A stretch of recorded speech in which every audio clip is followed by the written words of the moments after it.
ایک secondary school کے head master کہتے ہیں کہ میں اسکول کے باہر لکھوا دیا کہ اسکول کی عمارت پر لکھائی کرنا منع ہے۔ جب ٹیچر دوسرے دن آتے ہیں تو دیکھتے ہیں کہ کسی نے اسکول کی بیرونی دیواروں کو انتہائی بے دردی سے پینٹنگ کے ساتھ خرافات لکھ کر گندے نقش و نگار بنا کر دیوار کو خراب کر ڈالا۔ ٹیچر کہتے ہیں کہ میرے اسکول کے لیے یہ پہلا اور افسوسناک خبر ہے۔ میں نے اسٹاف سے کہا کہ اس بچے کی تلاش کی جائے کہ یہ بچہ کون ہے، کس نے ایسی حرکت کی ہے۔ اسٹاف نے حاضر و غائب کی ریکارڈ دیکھنے اور چند بچوں سے معلومات کرنے کے بعد اس بچے کی خبر لگ جاتی ہے، پتہ لگ جاتا ہے کہ اس حرکت کو کس نے کیا ہے۔ پتہ لگنے کے بعد اس ہیڈ ٹیچر نے اس بچے کے والد کو اسکول بلایا، فون کر کے بلایا کہ آپ اسکول تشریف لائیں، اس لیے کہ آپ سے کچھ ضروری باتیں کرنی ہے۔ دوسرے دن اس بچے کے والد جب دوسرے دن اسکول آتا ہے تو ٹیچر کے سامنا ہوتا ہے۔ ٹیچر نے ساری باتیں بچے کے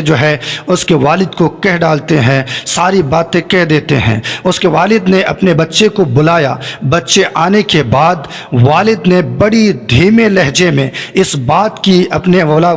اولاد سے تصدیق کی کہ کیا واقعی تم نے ہی ایسی حرکت کی ہے۔ بچے نے اعتراف کیا تو والد نے بیٹھے رنگ ساز کو بلایا، رنگ ساز کو فون کر کے بلایا۔ ٹیچر کہتے ہیں کہ رنگ ساز آیا اور رنگ ساز کو تاکید کر دی کہ اسکول کی جس طرح کی پینٹنگ ہے اسی طرح سے پینٹنگ کر دو، اور اپنے بچے کے اس رویے کی ہیڈ ٹیچر سے معافی بھی مانگی اور اجازت لے کر کھڑا ہوا۔ بچے سامنے تھا، بچے کے سر پر دستے شفقت پھیرنے کے بعد اب آگے جانے لگا اور جاتے جاتے بڑے دھیمے لہجے میں بچے سے کہا، بیٹا جب میرا سر اونچا نہیں کر سکتے ہو تو ایسا کام بھی نہ کرو جس سے میرا سر نیچا ہو جائے۔ اللہ اکبر۔ اس طرح کی بات کہہ کر یہ والد روانہ ہو جاتے ہیں، اور ٹیچر کہتے ہیں کہ میں نے بچے کو دیکھا کہ وہ اپنے دونوں ہاتھ سے اپنا چہرہ چھپا رکھا تھا، جس سے دیکھنے سے صاف واضح ہو رہا تھا کہ بچے رو رہا ہے۔ ٹیچر کہتے ہیں کہ مجھے اس بات سے حیرانگی تھی کہ اس والد کے اس نے کس طرح کی نفسیاتی طریقہ اپنا رکھا تھا کہ اس کی چھوٹی سی بات نے وہ کام کر دکھایا جس بات کے کرنے میں بچے کو مار پیٹ سے کرنے میں نہ ہو پاتا، جس کو اس بات کی اعتراف کے لیے بچے کو مارنے سے بچے کو نہ قبولا جا سکتا تھا، لیکن اس باپ پہ قربان جاؤں کہ اس والد نے کس طرح سے نفسیاتی طریقہ اپنایا اور اپنے بچے کو ہنستے مسکراتے محبت سے ان کی زبان سے سچائی اگل دی۔ اب یہ والد صاحب وہاں سے آگے بڑھتے ہیں، اور اس کے بعد ٹیچر کہتے ہیں کہ میں نے اس معاملات کو جاننے کے لیے بچے سے پوچھا کہ اے بچے، تیرا باپ تو اتنا مہربان اور مشفق ہے، اتنا محترم ہے، تیرے باپ نے تجھے مارا نہ ڈانٹا نہ دھمکایا، پھر کس بات سے تو رو رہا ہے، کیوں رو رہا ہے؟ اس بچے نے کہا، ماسٹر جی میں تو اسی بات سے رو رہا ہوں، کاش کہ میرا باپ مجھے مارتا، مجھے دھمکاتا، مگر اس طرح کی باتیں تو نہ کرتا۔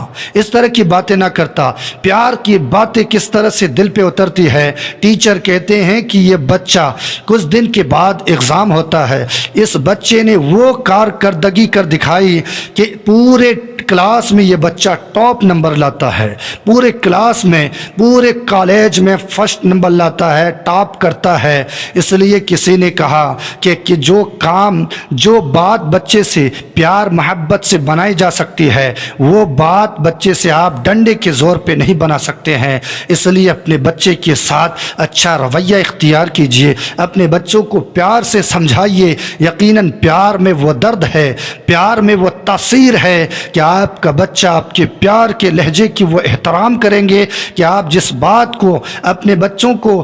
بچوں سے منوانا چاہیں گے وہ آپ کا لہجہ محبت کا ہوگا، آپ کا بچہ سر خم تسلیم کرے گا، آپ کا ادب کرتے ہوئے وہ بچہ آپ کی باتوں کو ماننے پہ مجبور ہو جائے گا۔ اس لیے یہ پیغام ان تمام والدین کے لیے ہے جو اپنے بچوں سے